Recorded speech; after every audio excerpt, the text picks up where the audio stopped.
Welcome back for another one. Today we're going to be going over the new software update version 2020.48.10. As always, if you like this video, please be sure to give it a thumbs up and subscribe if you want more content. And let's get started. So this is software version 2020.48.10. And we got a few improvements, although none of them I am too excited about. We are really anxiously awaiting that version 11 that hopefully is coming out before the end of the year.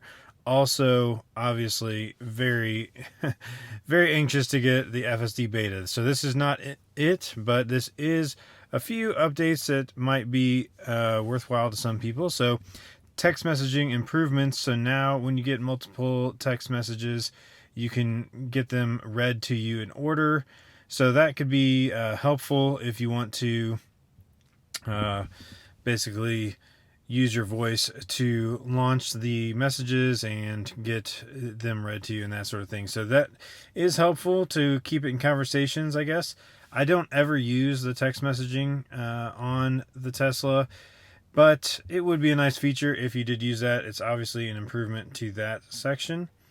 Another improvement here, Tracks version 0.2. We can check that out. I don't think I'm going to see any differences with it, other than maybe visually just looks a little different. I don't ever use Tracks, so that's not really a big deal to me as either. Now, Sentry mode improvements. This one is nice because if you, for whatever reason, don't have your USB drive in your Tesla and you have not been using it for Sentry mode, what this will do is the last panic event that occurs. So say if it was during an accident or Sentry mode event or something like that, this will save that last piece of footage for you, and you can come back and retrieve it later with a USB device, because it will store it on the onboard memory rather than on your device. So other than that, it does have minor improvements and bug fixes, which actually in this case is what I'm most excited about this update, and I will get to that in just a moment. But let's go ahead and check out Tracks and see what that looks like. So you just go to the toy box here and go up to Tracks, launch it. It's basically just a game, but you could use it to actually record some tracks. Now I can actually hear it.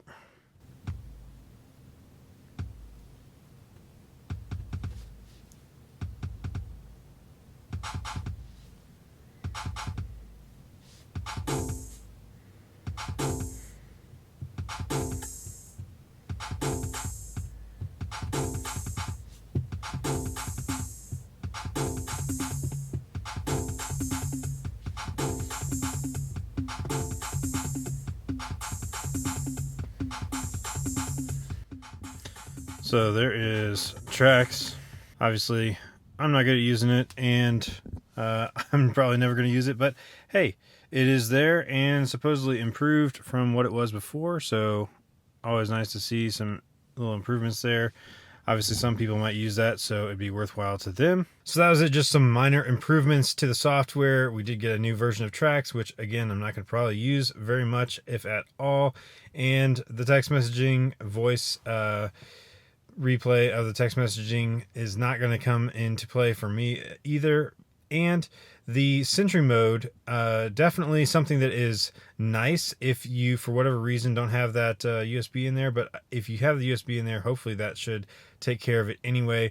And I do, of course, always have that USB stick in there for Sentry mode and dash cam features. So that is something I do recommend that you would have in there at all times. And make sure that it's not filled up. So just make sure that you kind of maintain that USB drive and get the footage off there that you actually want. So on to more interesting things about this new software update. I have been driving this new software update on the Model 3 and the Model Y. Both cars I've been driving a decent amount, probably a couple hundred miles on this new software update, and I am happy to report that it does appear that the phantom braking that had occurred in the previous update, 2020.44, has pretty much completely been removed. I have experienced a couple instances in interesting situations where you're coming over a hill and maybe somebody's actually crossing the line. So that's not really phantom braking. So I would say overall it's been much improved with the phantom braking issue that was in 2020.44. So that is great. On 2020.48.10, it seems to be fixed, and I'm very excited to see what we get next. Hopefully, we're going to get that new FSD beta maybe before Christmas. We'll see.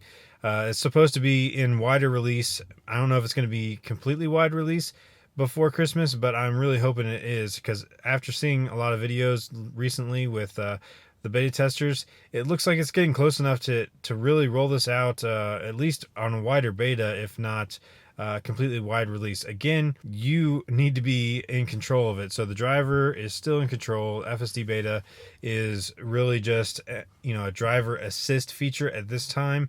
As it rolls out and gets more robust, and basically they're closing the gap on all those small details, all those different parts of the drive that are kind of edge cases. They're working through all those, and I think that they're going to quickly, once they roll it out to the fleet widely, it's probably going to go pretty quick next year. They're going to get closer and closer to being able to take control and disengage the driver. So we'll see. Hopefully by the end of next year, we will have a full self-driving Tesla, and that will be really exciting.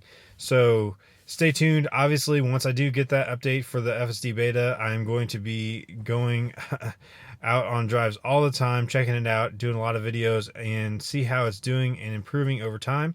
So, but for now, this is just the update on 2020.48.10. Hopefully we're going to have another one soon. And as always, make sure that you subscribe. We are going to have a video coming out later this week with the 80 mile per hour speed efficiency test. So you want to check that out. And as always, thanks so much for watching. We'll see you on the next one.